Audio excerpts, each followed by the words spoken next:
Okay दिसंबर जी कहते हैं यहाँ पे अगर किसी आदमी को ऑपरेशन करना तो भी मशीन तैयार है। मतलब कोशिश ये कर रखी है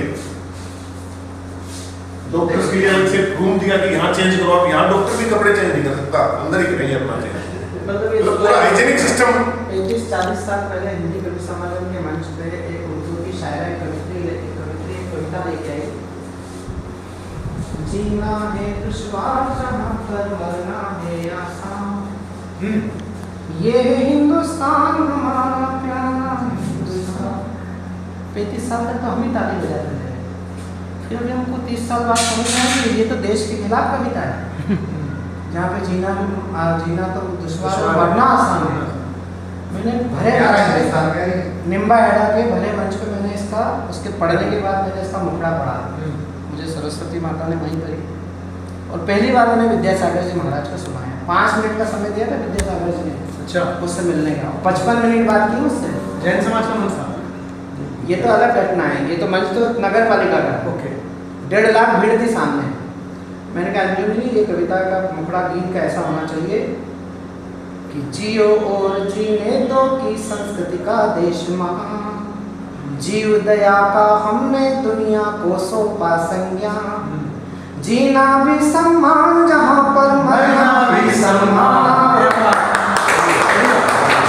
ये हिंदुस्तान हमारा प्यारा हिंदुस्तान, प्यारा हिंदुस्तान है जग में।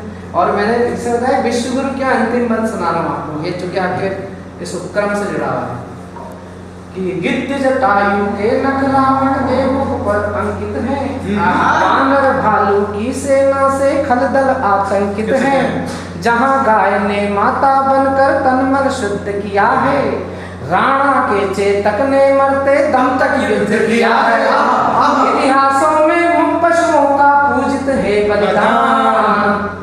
Very good. और इसकी जो पंक्ति है जो विश्व गुरु हमको बनाते हैं, इतिहासों में मुख पशुओं का पूजित है बलिदान, इसीलिए हर जीव जंतु का हम रखते हैं ध्यान, ये है हिंदुस्तान हमारा प्यारा।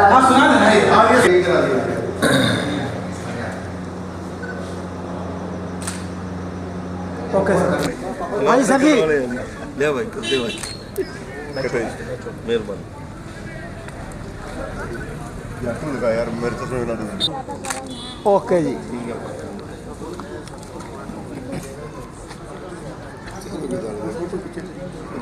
तेरी फोटो खींचे तेरे वास्ते आए हैं।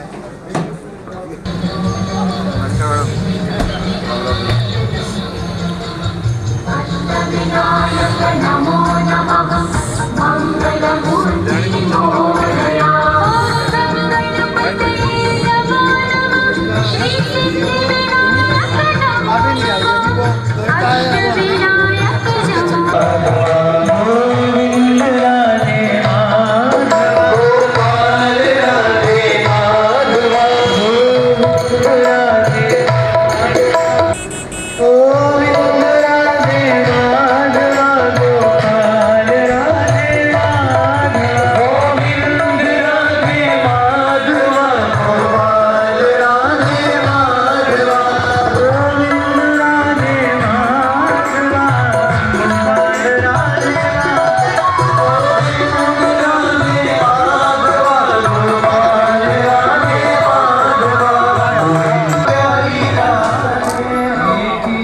ठीक है जी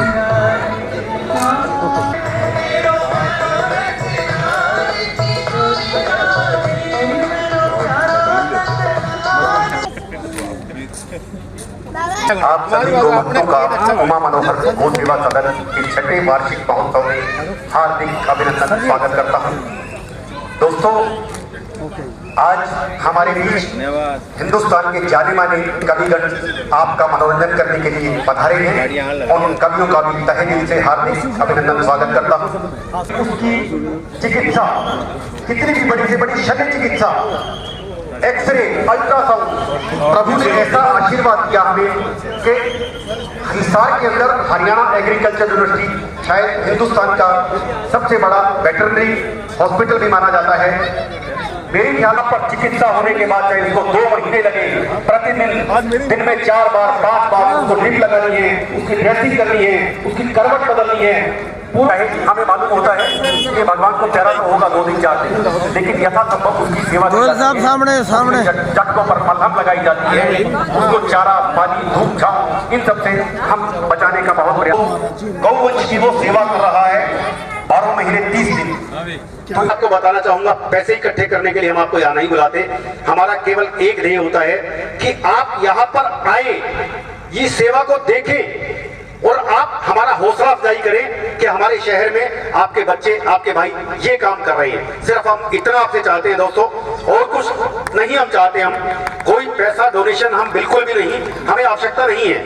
एक चीज और इसी कड़ी में हमने शुरू की 2 साल पहले कि बहुत से घरों में क्या लगभग सब घरों में 1 साल में 2 या 3 बार किसी बच्चे का बर्थडे, वैवाहिक सालगिरह या ऐसा कोई खुशी का अवसर आता है, तो यहाँ पर मैं अभी फोटो नहीं दिखा सकता आपको, एक गौ केक हमने तैयार किया।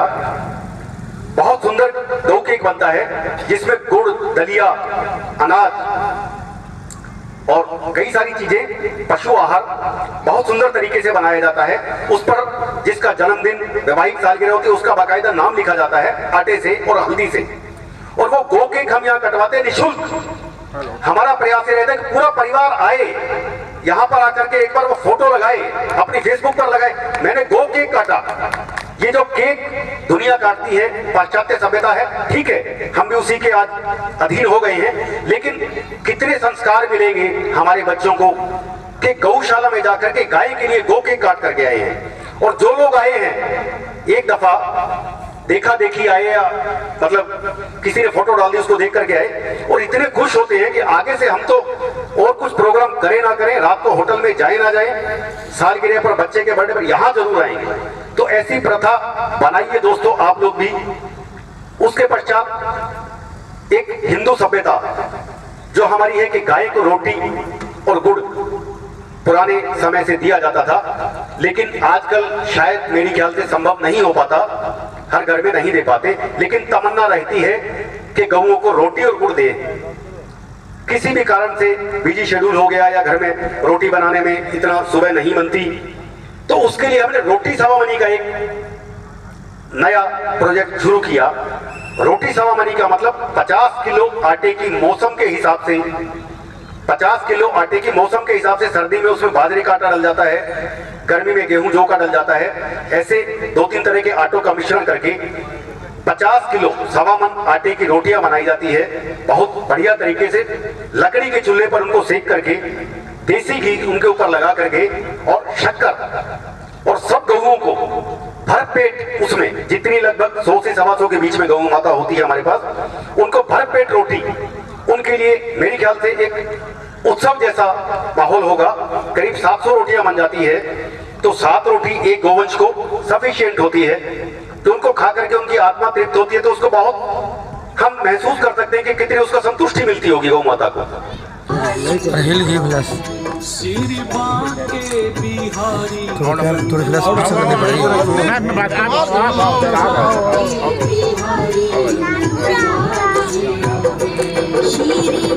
थोड़ा सामने हो गया जी, थोड़ी गिलास पीछे कर ले। सभी का बीच में थोड़ा बीच बंद हो गया।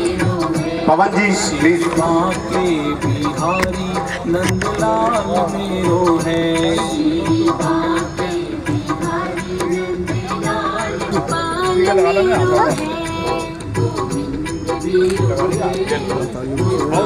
भाई मनोज अग्रवाल, मनोज गर्ग, ओमकार केडिया जी, आप सबसे सामने जी कि कृपया पंडाल के अंदर आए और अपना अपना स्थान ग्रहण करें। आपके साथ में जो और गो भक्त हैं उनको भी कृपया यहाँ तक लेकर के आए। कार्यक्रम प्रारंभ।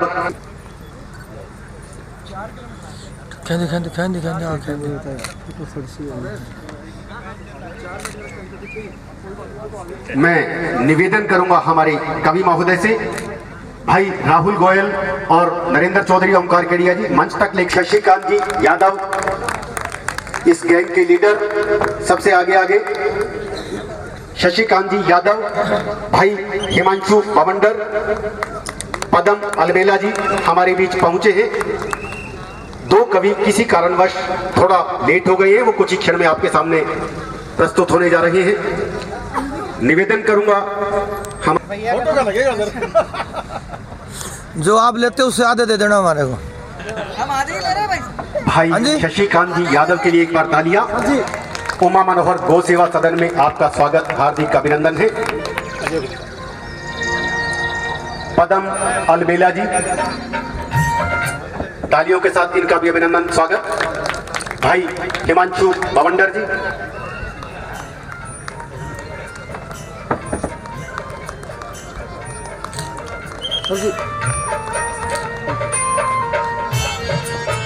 काम करता हूँ।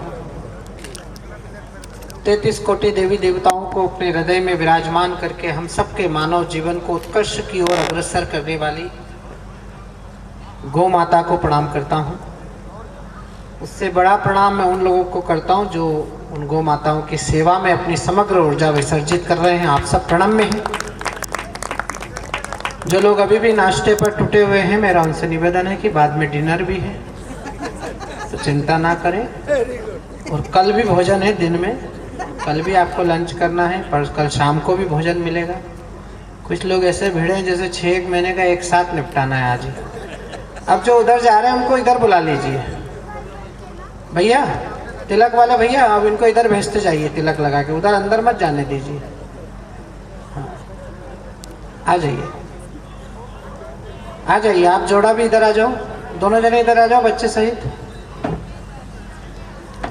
मेरे हिसाब से अगर नाश्ता बंद कर देंगे तो अपने आप लोग आ जाएंगे इधर। हिंदुस्तान के व्यक्ति का ज़्यादा समय खाने पीने में व्यस्त हो रहा है, लेकिन आप वो समाज सेवी हैं जो काम कोई नहीं कर रहा पूरे देश में, वो काम आप कर रहे हैं, तो आप प्रणम में हैं। लेकिन फिर भी कुछ लोग लगे हैं खाने। आ जाइए भाभी जी, अंदर आइए, स्वागत है। राधे कृष्ण तो अब आए हैं जोड़े सहित, आइए आगे आ जाइए, इतने पीछे क्यों बैठ रहे हैं, आ जाइए। जो सबसे अंत में आएगा उसको हम मुख्य अतिथि घोषित करेंगे। अब एक बार जरा मुझे ताली बजाकर अनुमति दीजिए कि मैं इस काव्य समारोह को शुरू करूं। कोई कवि सम्मेलन इसलिए बड़ा नहीं होता है कि उसको हजारों की भीड़ सुनती है। कोई कवि सम्मेलन इसलिए भी बड़ा होता है कि जहां पर एक एक व्यक्ति 1.25 लाख के बराबर बैठा है। अपना धन कमाना, अपने जीवन को उत्सर्ग की ओर अग्रसर करना, अपने बच्चों को सुख सुविधाएं उपलब्ध करना कोई बड़ा काम नहीं है, हर मानव करता है। लेकिन उस उत्सर्जित धन में से इस तरह की बीमार गौ माताओं की सेवा करना और इतना बड़ा संस्थान खड़ा करना 6 वर्ष में, ये आपका प्रणम्य उपक्रम है। मुझे 35 वर्ष हो गए हिंदी कविता की सेवा में देश दुनिया में घूमते हुए, लेकिन मैंने ऐसा हॉस्पिटल आज पहली बार देखा है जहाँ पर इतनी विस्तृत योजना के साथ गौ माता की सेवा होती है। मुझे आदरणीय भावेश जैन जी बता रहे थे कि भाई साहब आप अगले 6 महीने में होने वाले कार्यक्रमों में हमारी गौशाला का जिक्र करना। मैंने कहा केवल 6 महीने में नहीं, अगले जीवन में जहाँ जहाँ मैं जाऊँगा वहाँ उमा मनोहर गौशाला का, गौ सदन का जरूर संदर्भ इसलिए रखूँगा कि ऐसे अच्छे काम और भी लोग करें। हमारे दोनों कवि आ गए हैं, भाई राम भदावर और आदरणीय हमारी एकता भारती, दोनों हमारे बीच आ रहे हैं। मैं चाहूँगा कि आप इन दोनों का संयुक्त रूप से एक बार ताली बजाकर स्वागत करें। ये चले तो सुबह के थे लेकिन पहुँचे रात को हैं। लक्ष्मी जी अपने वाहन के साथ अग्रसर हो रही हैं मंच की ओर। आगे आगे वाहन है, पीछे पीछे लक्ष्मी है।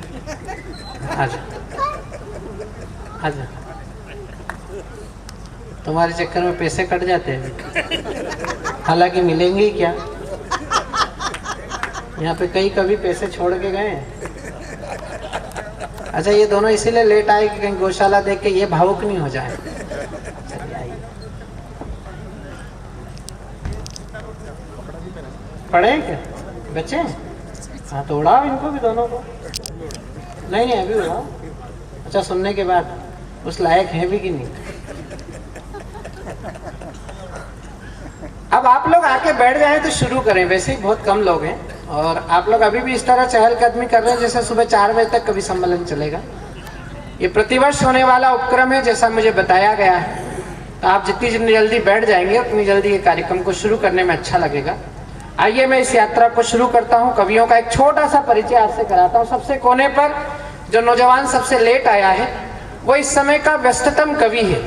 देशभक्ति का स्वर है, राम भदावर उनका नाम है। इटावा उत्तर प्रदेश में वो रहते हैं। एक तरफ चंबल है जहाँ डाकू रहते हैं, दूसरी तरफ सैफई है वहाँ नेता रहते हैं, बीच में जहाँ इंसान रहते हैं उसमें ये भी रहते हैं, इनका घर है। आपकी तालियां कमजोर है, एक बार जरा जोरदार तालियां बजाइए। बाल तो उसने डकैती के हिसाब से ही बढ़ाए थे, लेकिन उसका काम कविता में निकल पड़ा, इसलिए वो काम छोड़ के वो ये काम में लग गया है। हालांकि काम वही करता है जो डकैत करते हैं। डकैत धन पे डाका डालते हैं, ये आपके मन पे डाका डालेगा। तो मन पे डाका डालने वाला काम बड़ा। एक बार जरा जोरदार तालियां बजाइए मेरे प्रिय कवि भाई राम भदावर के लिए, जो भागता दौड़ता कल बहुत दूर मैनपुरी उत्तर प्रदेश में था और वहां से चलकर वो हमारे बीच आया। उनके पास एक सफेद सूट में एक कवि बैठा है। हाँ बैठ जा भैया, हरियाणा यहाँ अच्छे बिठा दिया इन लोगों ने। मैं बहुत लेट आया हिसार में, मुझे बहुत पहले आ जाना चाहिए था। मेरे पूर्वज तो पहले ही आ गए थे। मेरे पूर्वजों ने बांसुरी वहाँ बजाई, बांसुड़ा तो हरियाणा में ही आके बजाया। तो आज मैं हिसार पहली बार आया हूँ और इतने अच्छे कार्यक्रम में आया हूँ, इतने बड़े लोगों के बीच में आया हूँ। दूसरा कवि जो है हिमांशु बवंडर है। ये इंदौर में रहते हैं। इंदौर से चलकर मुंबई और मुंबई से चलकर लाफ्टर चैंपियन में, जिन्होंने अभी वर्तमान सीजन देखा होगा, उसके लास्ट फाइनलिस्ट सेकंड रनर रहे हैं और जिन्होंने बहुत मौलिक टिप्पणियों से हास्य पैदा किया है। मैं चाहता हूं इस नौजवान के लिए जरा एक बार जोरदार तालियां बजाइए। ये वजन है इसका कुल 42 किलो 500 ग्राम और ये तब है जब इसने 8 कपड़े पहन रखे हैं। अगर दिगंबर अवस्था में इसका वजन करें तो गरीबी रेखा से नीचे का आदमी, लेकिन उसके बाद भी इसने लव मैरिज की है। इस बात पर आप ताली बजा सकते कि ऐसे ऐसों की लव मैरिज हो गई, बताओ। और जिसको लेके भागा था उसको देख के भागता है आजकल। ये उसका दुष्परिणाम है। तो एक बार जरा इसके लिए ताली बजाइए हिमांशु बवंडर के लिए। बहुत प्यारा कवि, आपको हंसाएगा, आपके चेहरे की मुस्कुराहट को ठहाकों में तब्दील करेगा। बुढ़ऊ तो देख ही रहे हो आप, क्या बैठे हैं बिल्कुल कवित्री के पास। ऐसा लग रहा है जैसे पुराना इन्वर्टर नई बैटरी से चार्ज होना चाह रहा है। ये हमारे हिंदुस्तान के बुजुर्गों की समझदारी है, इनको पता है कहाँ बैठना है। ये चाहते थे इधर कहीं भी फंस सकते थे, लेकिन इनको मालूम था कि एकता यहीं आके फंसेगी, तो पहले से बुढ़ा जगह संभाल के बैठा हुआ। 83 वर्ष का हो गया, केवल 17 साल कम पड़ रहे हैं भगवान से मिलने में। इनके साथ के सब लोग ऊपर हैं, यही नीचे हैं बस। और आनंद इतना देते हैं, कवि सम्मेलन से ज्यादा यात्रा में आनंद देते हैं। अभी इंदौर आए थे मेरे साथ, दिल्ली से बैठे हेलीकॉप्टर में हम इंदौर उतरे तो हवाई जहाज पे उतरते एक लड़की से टकरा गए। लड़की से कहने लगे माफ करना माई। लड़की ने कहा बाबा तुम्हारी उम्र देखो और मेरी उम्र देखो, मुझे माई कह रहे हो। बोले मैं तो अंग्रेजी में कह रहा था। देखो जिनको समझ में आ गई हो वो ताली बजा सकते हैं, जो समझ के भी नहीं बजा रहे हैं तो मैं ये मान के चल रहा हूँ कि उनको समझ में नहीं आ रही। आगे गए थे एक महिला से टकरा गए। महिला ने कहा इडियट जानवर, तो ताली बजाने लगे। बोले वाह वाह तुमने तो मुझे पहचान लिया। महिला ने कहा इसमें क्या पहचान लिया? अब इनका देखना आप IQ देखना दीदी, आपको आनंद आएगा। महिला ने कहा इसमें क्या पहचान लिया? बोले तुमने कहा ना इसमें जानवर, इसमें जान तुम हो, मैं तो केवल वरीवर हूँ। इतने प्रतिभाशाली जिस देश के बुजुर्ग हो उस देश में कोरोना क्या करेगा बताओ? इनका कोरोना भी कुछ नहीं बिगाड़ पाया, लेकिन ये आज हमारे बीच में है। यशस्वी हो, लंबी आयु हो उनकी, और वो इसी तरह दुनिया को हंसाते रहे। जिस समय पर हमारे घर के बुजुर्ग बेडरूम में से डाइनिंग रूम में, ड्रेसिंग रूम में नहीं आ पाते हैं, ऐसे समय पर ये नौजवान बुजुर्ग 83 वर्ष की यात्रा करते हुए अपने जीवन की हाथरस से चलकर आपके चेहरे की मुस्कुराहट को ठहाकों में तब्दील करने के लिए अगर हिसार तक आया हो तो उसका इतनी कमजोर तालियों से नहीं, जरा हाथ ऊपर करके जोरदार तालियां बजाकर उनका अभिनंदन करिए। भगवान उन्हें और यशस्वी करे और स्वस्थ रखे, मस्त रखे, और 183 वर्ष तक वो इसी तरह हमारी छाती पे मूंग डलते रहे। आदरणीय एकता भारती, जिसकी इस देश को बहुत जरूरत है। एकता की तो है ही जरूरत, और भारती वो स्वयं है।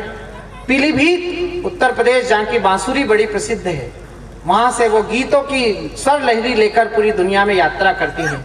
देश से ज्यादा उनकी विदेश में आमद है, विदेश में डिमांड है। साल में 2-3 बार उनकी विदेश यात्राएं होती हैं। हिंदी गीतों की एक ऐसी नव रचनाकारा जिसने बहुत कम समय में बहुत लंबी यात्रा की। चूंकि वो हमारी आधी आबादी का प्रतिनिधित्व कर रही है, जिस तरह हमारे परिवार की माता बहनें यहाँ विराजमान हैं, उसी तरह हमारे परिवार की ये सबसे प्यारी लाडली बिटिया इस मंच पर बैठी है। मैं चाहता हूँ वो अकेली महिला है, इसलिए अतिरिक्त सम्मान उनका होना चाहिए। एक बार जोरदार तालियां बजाकर आप उनका अभिनंदन करिए, उनका अभिवादन करिए कि वो हमारे बीच है। आइए मैं बस ठीक है, नहीं हो गया, हाँ देर से आने वालों को नहीं अब हो गया।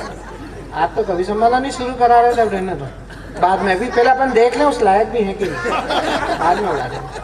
आइए मैं इस यात्रा को आगे बढ़ाता हूँ। मेरा नाम शशिकांत यादव है। मैं पहली बार हिसार आया हूँ। हरियाणा में बहुत आया हूँ, लेकिन हिसार में पहली बार आया हूँ। और मैं ऐसा मानता हूँ कि मेरे जीवन का आज सौभाग्य उदय हुआ कि मुझे इतने बड़े उपक्रम में अपनी कविता की हाजिरी लगाने का अवसर मिला है। फूल श्रद्धा के तेरे दर पे चढ़ाने आया, गीत गोविंद के कुछ छंद सुनाने आया। जहां दोनों जहां का सरपरस्त बसता है, मैं उसी दर पे अपने सर को झुकाऊंगा। और आदरणीय तिलक जैन जी, भावेश भाई के एक आग्रह पर आपकी सेवा करने के लिए आया हूं। 18 मार्च आज देश में सर्वाधिक कवि सम्मेलन है, लेकिन अगर हम 5 लोग आपकी सेवा में आए हैं तो यकीन मानिए कि मैं उसका घर, वो साजो सामान छोड़ाया, ठेकेदारों के वो ऊंचे मकान छोड़ाया। मुझे पता है तेरे दर पनाह मिलेगी मुझे, इसी यकीन पे मैं दौलत जहां की। आइए मैं इस यात्रा को शुरू करता हूँ एक निवेदन के साथ कि ये जो बच्चे आपके हैं, ये निश्चित रूप से आपका भविष्य है। अगर इसी तरह दौड़ेंगे तो हमारा वर्तमान खराब हो जाएगा। तो मैं अपनी बहनों से निवेदन करूंगा कि आप इन्हें पकड़कर बिठाएं अपने पास। हाँ, ऐसा लग रहा है केजरीवाल ने अरविंद सिसोदिया को उठा लिया। भाभी जी उसको पीछे लगी। अब भाभी इसको वही आंख दिखाना जो रात में 10 बजे भाई साहब को दिखाती है। ये तो क्या इसका बाप भी चुप। अच्छा तुम इधर हो? वाह, डायरी बोली कि मेरा पन्ना है वो। देखा कितनी जल्दी कॉपीराइट। मैं भी सोच रहा था कि डायरी का पन्ना किसका है जो इधर उधर उड़ रहा है। अभी भी 3-4 बच्चे खेल रहे हैं, इनको बिठा लीजिए। बच्चों के संग यही संकट है, पहले इन्हें बोलना सिखाओ, फिर इन्हें चुप रहना सिखाओ। जो लोग अभी भी चले आ रहे हैं मैं उनका स्वागत करता हूँ। इसके बाद जो लोग आएंगे तो अपन ये मानकर चलेंगे कि वो केवल भोजन के लिए आए हैं, उनका कभी सम्मेलन से कोई लेना देना नहीं है। अब एक बार जरा सम्यक तालियां बजा दीजिए, मैं यात्रा शुरू कर। माँ की वंदना से आज के इस काव्य समारोह को शुरू कर रहा हूँ। मित्रों, आप सब बहुत सौभाग्यशाली लोग हैं, और विशेष रूप से डॉक्टर साहब कहाँ गए, जिनके माता पिता की पुण्य स्मृति में ये गौशाला का निर्माण हुआ है। आदरणीय हमारे पीछे खड़े हैं उमा मनोहर।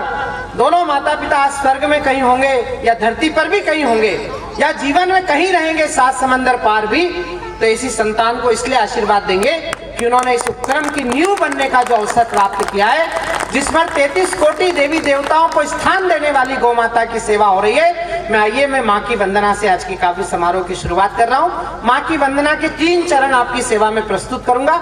जैसा जैसा आपको अच्छा लगे वैसा वैसा आप ताली बजाकर उन पुण्य चरणों में उन वंदनाओं को पहुंचाइएगा। माँ के बारे में हमारे ऐसा कहा गया है कि बहुत रोते हैं पर दामन हमारा नम नहीं होता। यहाँ जितनी माताएं बैठी हैं उनके चरणों में अपनी माँ समझकर ये शब्द पुष्प अर्पित कर रहा हूँ। हमारे उज्जैन के एक बड़े शायर हुए रमेश यादव सोस, उन्होंने कहा कि बहुत रोते हैं पर दामन हमारा नम नहीं होता, इन आंखों के बरसने का कोई मौसम नहीं होता, मैं अपने दुश्मनों के बीच भी महफूज रहता हूँ, मेरी माँ की दुआओं का खजाना कम नहीं।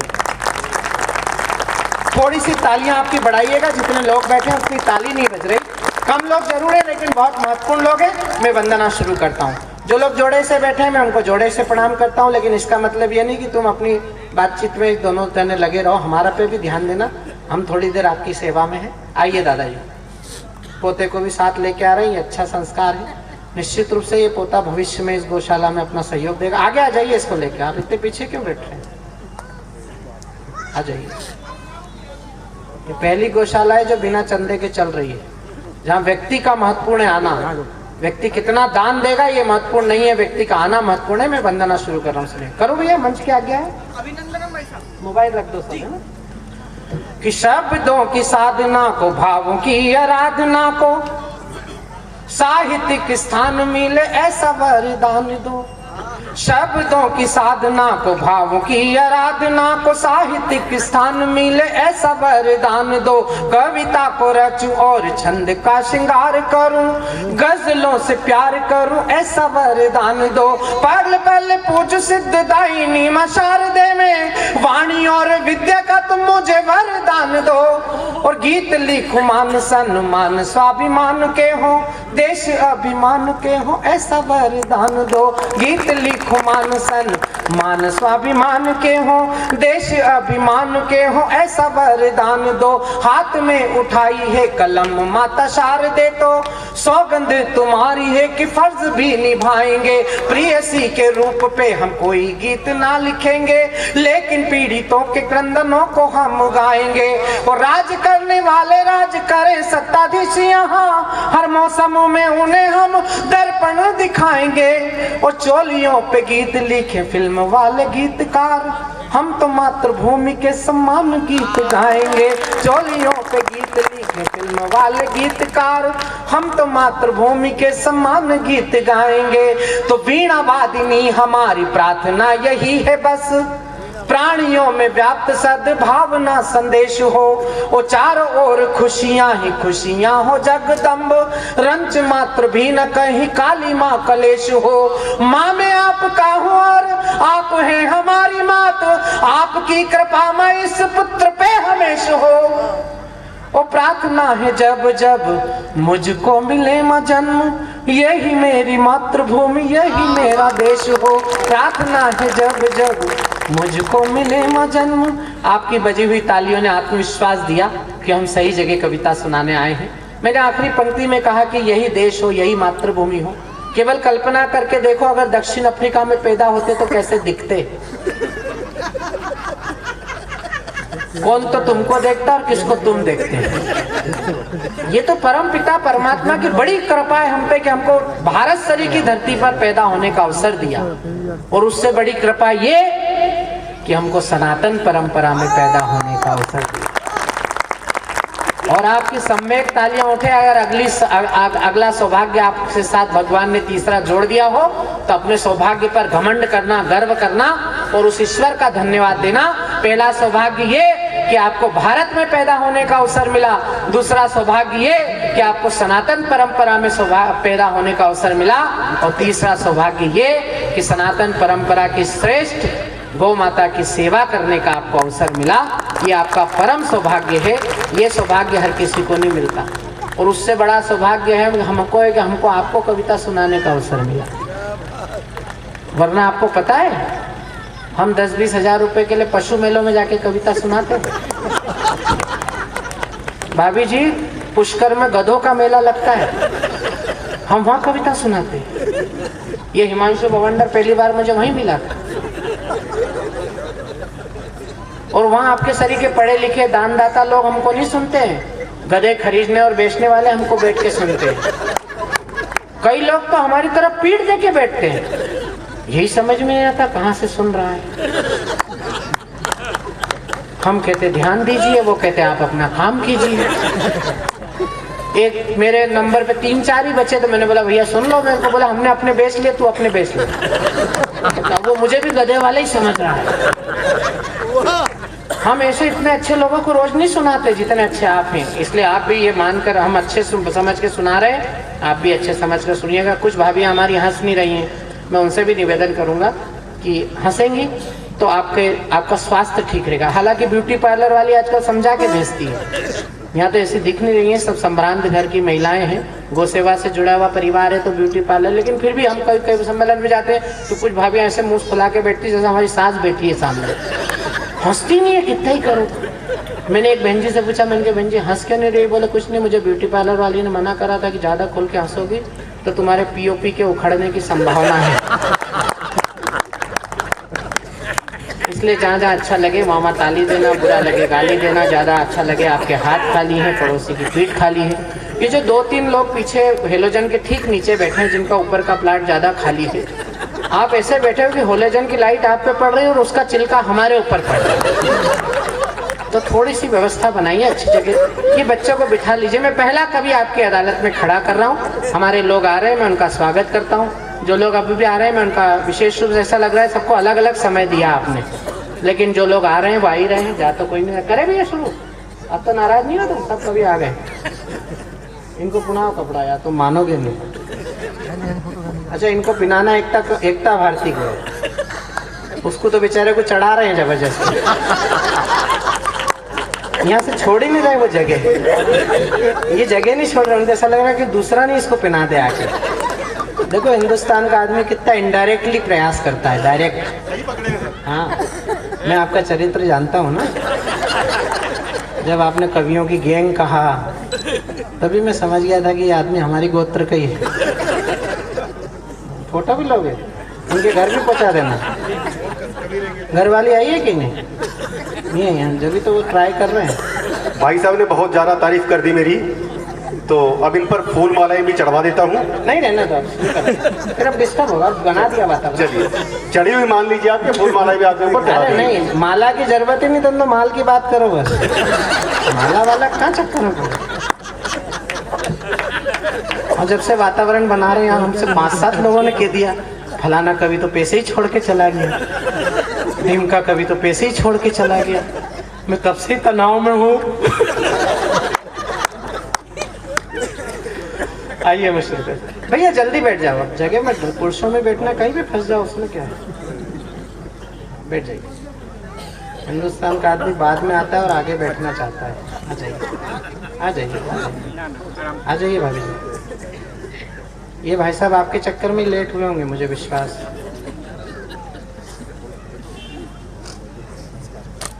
एक जोड़ा भी विचार कर रहा कहाँ बैठे, कहीं भी बैठ जाओ। पहला कवि मैं आपके अदालत में खड़ा कर रहा हूँ। प्राय हमारे कवि सम्मेलन में ये होता है कि पहले नौजवान कवि पढ़ते, फिर भूतपूर्व नौजवान पढ़ते। आज मैं गंगोत्री से गंगा की यात्रा शुरू करना चाहता हूँ। गंगा में तो कोई भी डुबकी लगा सकता है। आपने गंगा के दर्शन विभिन्न घाटों पर किए होंगे, लेकिन आप में से बहुत कम लोग होंगे जिन्होंने गंगोत्री के दर्शन किए होंगे, जहाँ से गंगा प्रस्फुटित होती है। मैं हास्य की गंगोत्री को आपके बीच आवाज देना चाहता हूं, जिनका नाम पदम अलबेला है, जो हास्य रस की राजधानी हाथरस से हमारे बीच आए हैं। 83 साल का ये नौजवान अगर आपको हंसाने का उपक्रम कर रहा है तो एक बार जरा जोरदार तालियां बजाकर पदम अलबेला की अगवानी कर लीजिए कि वे आ जाएं और इस कवि सम्मेलन का शंखनाद करें। आदरणीय पदम अलबेला। कुछ और बोलो? इस बुढ़े को जल्दी सुन लो, पता नहीं फिर आए कि नहीं आए।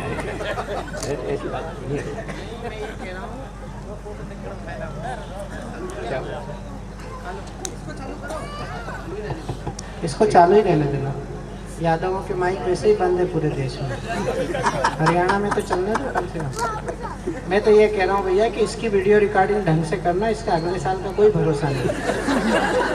बाकी हम तो 6 साल में 2 बार भी आ जाएंगे, लेकिन बुढ़ाऊ पहली बार आया है और बहुत साल बाद वह हिसार आए हैं। लेकिन मैं यहाँ अगर अनुमति दे तो मैं आप सबकी तरफ से, भावेश भी अब आके बैठ गया है, मैं 2 पंक्तियाँ इनको भेंट करना चाहता हूँ। डाक मेरी है, पहुँचा मैं, डाक आपकी है, पहुँचा मैं रहा हूँ, लेकिन तालियों का हस्ताक्षर चाहिए कि आदरणीय पदम अलबेला जी को देखिए कि क्या रंग ला रहा है अलबेला का बुढ़ापा। और अगली पंक्ति ठक करके दिल में लगे तो जरा तालियां उठाइएगा, ताकि पदम अलबेला को लगे कि मैं कहाँ कविता सुनाने आया हूँ। कि क्या रंग ला रहा है अलबेला का बुढ़ापा, अंगूर के मजे सब किशमिश में आ गए। भाई बहुत अच्छा। भैया माइक वाला भैया, ये 250 और हटा दीजिए, उठा के नीचे कर दीजिए बस। बहुत अच्छा, नहीं बदू, बहुत अच्छा। शशिकांत जी इस बुड्ढे के लिए कह रहे हैं कि नहीं, सुन लेना। मैं इतनी बात कह सकता हूँ, हे विचित्र भगवत गति, हे विचित्र भगवत गति, ठीक लीजिए मान। बुढ़ा यूं ही बैठा रहे, ऊपर उठे जवान। लेकिन मेरा मतलब यह है कि आप अंतर्राष्ट्रीय संचालक हैं और ऊपर उठे और ऊपर जाए। एक बार और शशिकांत के लिए ताली बजाई, बहुत अच्छा है, क्या बात है। और भाई साहब मैं बुढ़ा हूँ, 83 साल का हूँ, लेकिन जवान दिल हो तो गैरत कैसी। हाँ जवान दिल हो तो गैरत कैसी, इन सफेद वालों की ऐसी तैसी।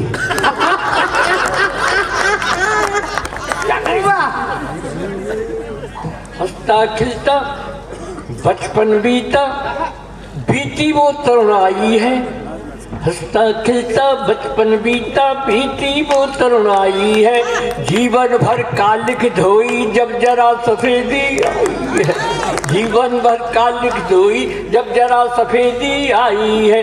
कुछ भी कर लो ये बल भर लो जब तक जोश जवानी है, किंतु बुढ़ापा तो देखो नवजीवन की अगवानी है।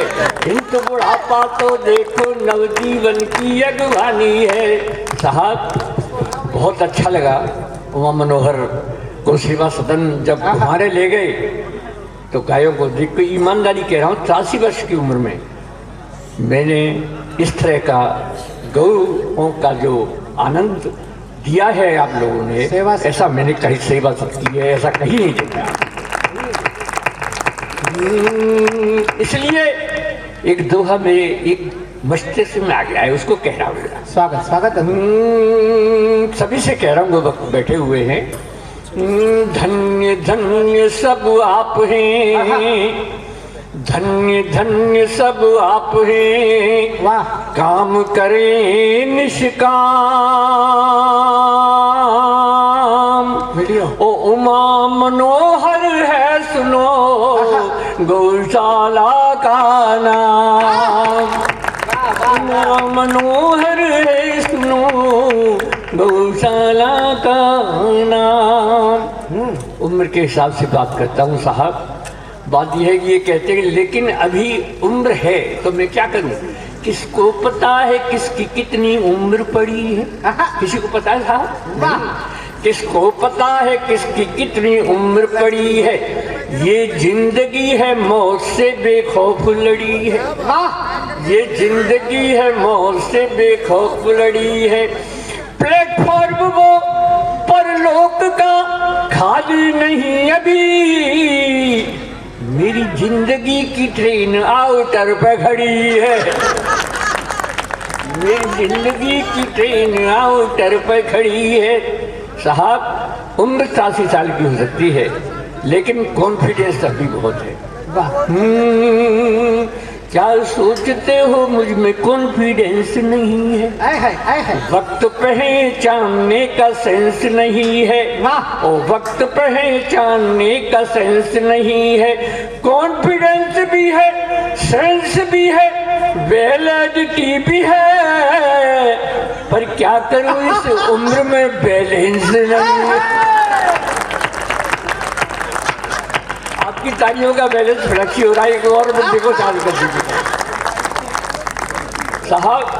इस दादाजी की उम्र है मेरी और मैं कहता हूँ कि ऐसे घर में दादाजी हों तो वो घर बहुत आनंदित रहता है, बहुत आनंद आता है उस घर में। क्योंकि मेरा जैसा आचरण, मेरे जैसा आचरण करें जो बूढ़े लोग, उन्हें कभी नहीं व्यापता ग्रह कलेश का रोग। क्या बात है बच्चों? अब आचरण सुन लो। क्या है ये बुढ़ापा? बस खो मत आपा, खिलता हुआ अंग अंग होना चाहिए मेरी तरह। क्या है ये बुढ़ापा? बस खो मत आपा, खिलता हुआ अंग अंग होना चाहिए। और बहू और बेटों के रंग में करो ना भंग, टाइम पास करने का ढंग होना चाहिए। साहब और भी ज्यादा अगर आपको सम्मान प्राप्त करना है तो इतना और करने हमारा क्या जाता है कि हाँ में हाँ मिलाते रहो और चक्का माल खाते रहो। भाई क्या करें? हाँ में खाते रहो, चक्का माल खाते रहो। और देखिए खाना बनाए तो बहू ने क्यों तारीफ करने को अच्छा मिलेगा, और जरा सी डाउन करके तो बहू की डोबरा की जीभ ही लपलपा रही है। हाँ में हाँ मिलाते रहो, चकमाल खाते रहो, तो वाणी में सहज हास्य व्यंग होना चाहिए।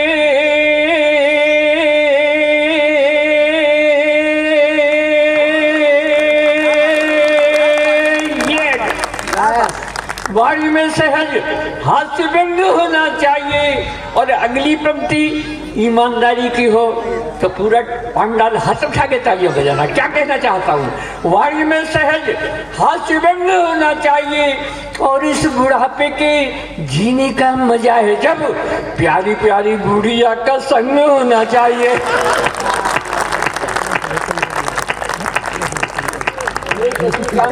ये यादव है, इस उम्र में भी संग चाहिए।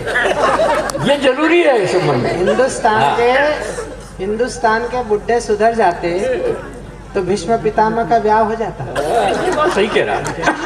ये यादव है साहब और मैं जाट हूँ। ये कह रहे थे एक दिन कि हम वो यादव हैं कि अपनी बात पे जान दे देते हैं। मैंने कहा भैया हम तो वो जाट है, बिना बात के ही दे देते हैं।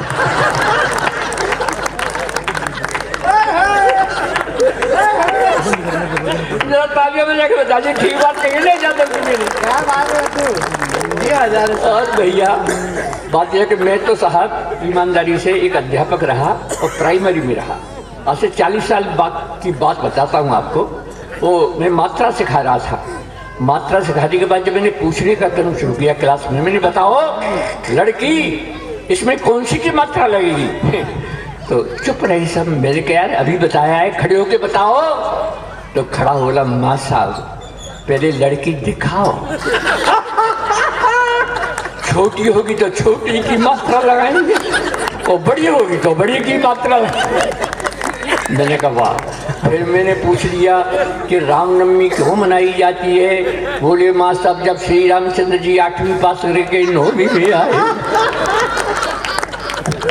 तब से रामनवमी मनाई जाती है। फिर एक बेटी से मैंने पूछ लिया कि बेटी का जवाब आपकी तालियां। मैंने एक बेटी से पूछा, मैंने कहा बताओ बेटी राम जी बन गई तो ठीक है लेकिन संग संग सीता जी गई, इसमें क्या सीख है? बोले माँ साहब इसमें तो बहुत बड़ी सीख है। देखिए राम जी बन गई तो ठीक है लेकिन संग संग सीता जी गई, इसमें तो बड़ी सीख है। माँ साहब आप ही बताइएगा जब घर में 3-3 सास हो तो जंगल ही ठीक है। बताओ 40 साल उत्तर प्रदेश में बच्चों को पढ़ाया तो क्या होगा, कितनी पीढ़ी बिगाड़ी होगी। इस बात पे जरा एक बार जोरदार उसी पीढ़ी का एक जगह ये बैठा हुआ है, उसी पीढ़ी का। सही साहब। अब ये शशिकांत मुझसे कहते हैं कि साहब इस उम्र में आप बाहर वाले बरामदे में रहते हैं और अलबेली से बात करते हो तो क्या करते हो? मेरे शशिकांत सुन लो, मैं तो बाजार से पूजा की घंटी ले आया। अलबेली से चुपचाप बता दिया कि जब मैं घंटी बजाऊं तो समझ लो तुम्हें बुला रहा हूं और घर वाले समझेंगे दादाजी पूजा कर रहे हैं। तो मैं तो घंटी बजा देता हूँ, अलबेली आ जाती है, बातचीत करके चली जाती है। फिर ये कहते हैं कि साहब ठीक है आप बजाते हैं, अलबेली आ जाती है। लेकिन बेचारी बुढ़िया का भी तो मन करता होगा। बुढ़िया क्या करती है? और मैंने कहा बुढ़िया तो बहुत तेज है, मैं घंटी भी नहीं बजाता, तब भी थोड़ी थोड़ी देर बाद का पूछती है ढोले ऐसा लगे घंटी बजाई का।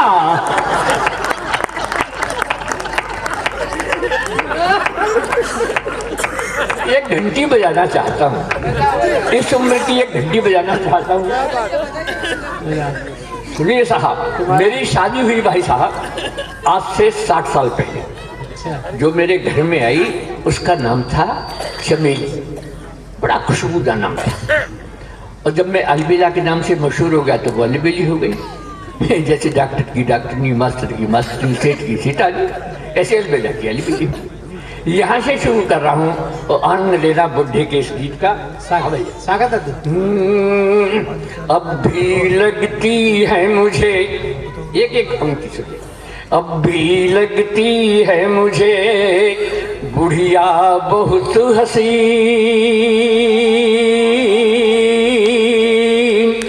अब भी लगती है मुझे बुढ़िया बहुत हसीन। और क्या दिखला दूं आपको वो घंटी वाला सीन। अब घंटी वाला सीन मैं घंटी बजाता हूँ, आपके बाद तालियां बजा के बता दीजिए कि हाँ घंटी बजा दो, तो बजा रहा हूँ।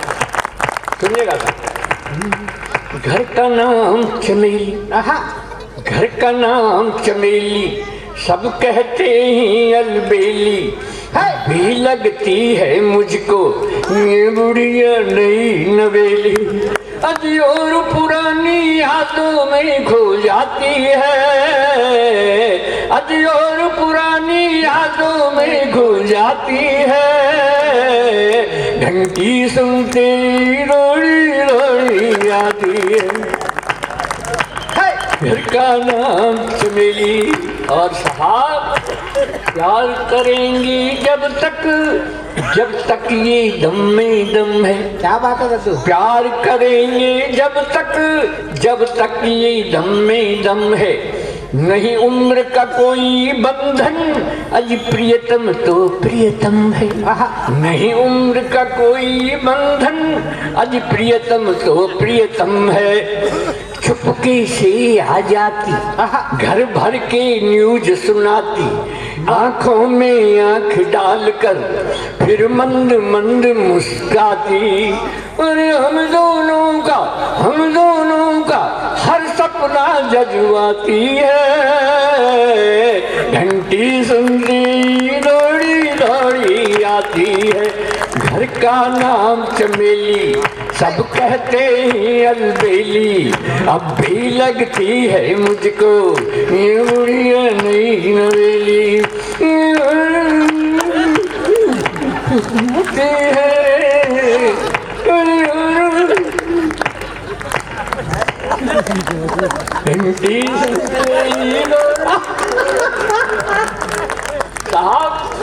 भाई साहब बैठे हैं आदरणीय, अगर ऐसा होता हो तो ऐसा करना जैसे मैं कह रहा हूँ प्लीज। और ऐसा होता है साहब। और कभी दोनों में जब हो जाती अनबन है, और कभी दोनों में जब हो जाती अनबन है, मैं ही उसे मनाता यही तो अपनापन है।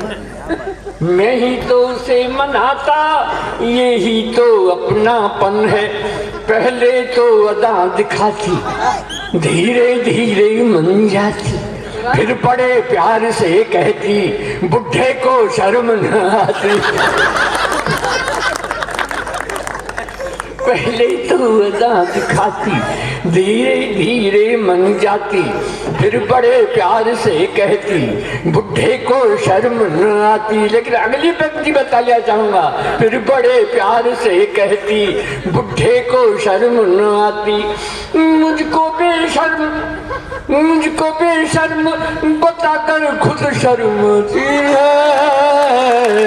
घंटी सुनती दौड़ी दौड़ी आती है। घर का नाम चमेली, सब कहते हैं अलबेली। अब भी लगती है मुझको ये बुढ़िया नई नवेली।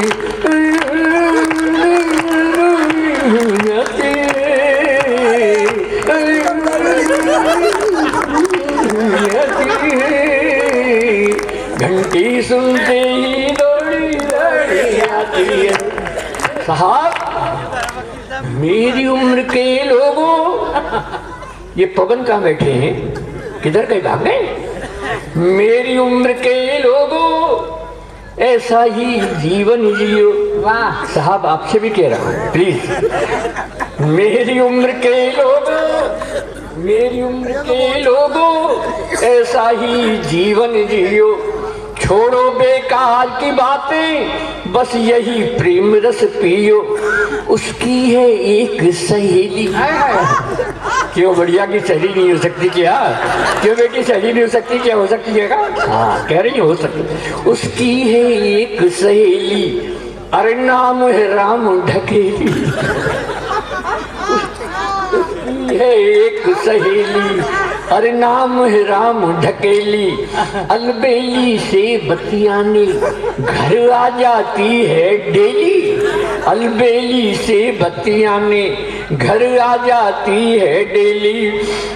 मेरे प्यार की ये करती है, मेरे प्यार की बातें उसे बताती है, घंटी सुनती दौड़ी दौड़ी आती है। घर का नाम चमेली, सब कहते ही अलबेली, अब भी लगती है मुझको मुड़िया नहीं नवेली जाती है।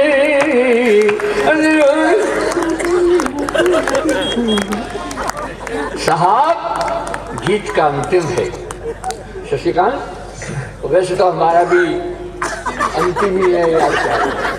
जिस तरह से आखिरी लाइन में तुम्हारी आवाज जाती है ना, ऐसा लगता है DD1 साउंड साइलेंट हो रही है। तो हो जाती है कभी कभी, उम्र का हिसाब है, लेकिन फिर भी इस उम्र में ऐसी साउंड मुश्किल से मिलती है। सुन ले,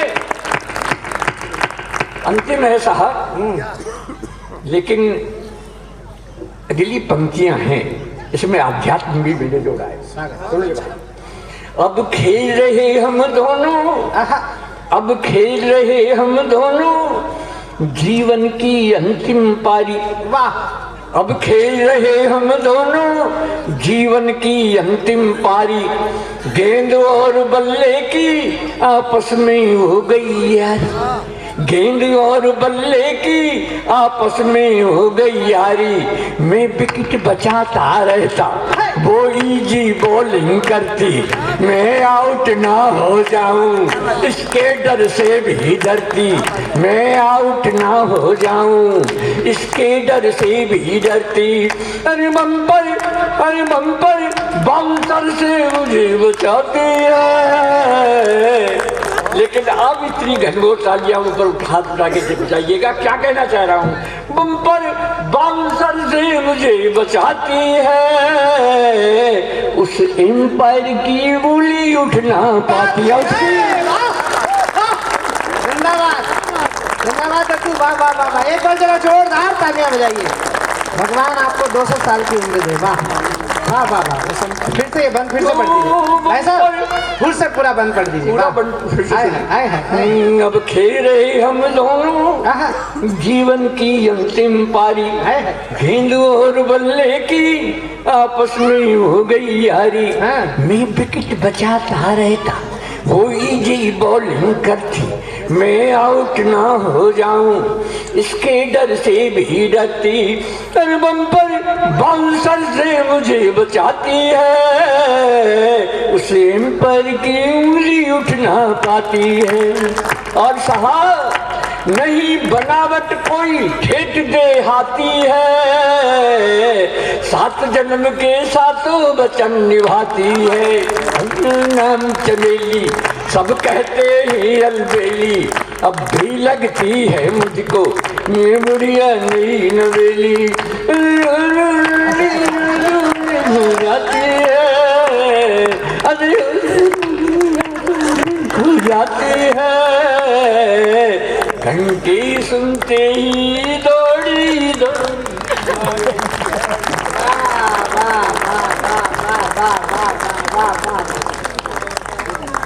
मित्रों,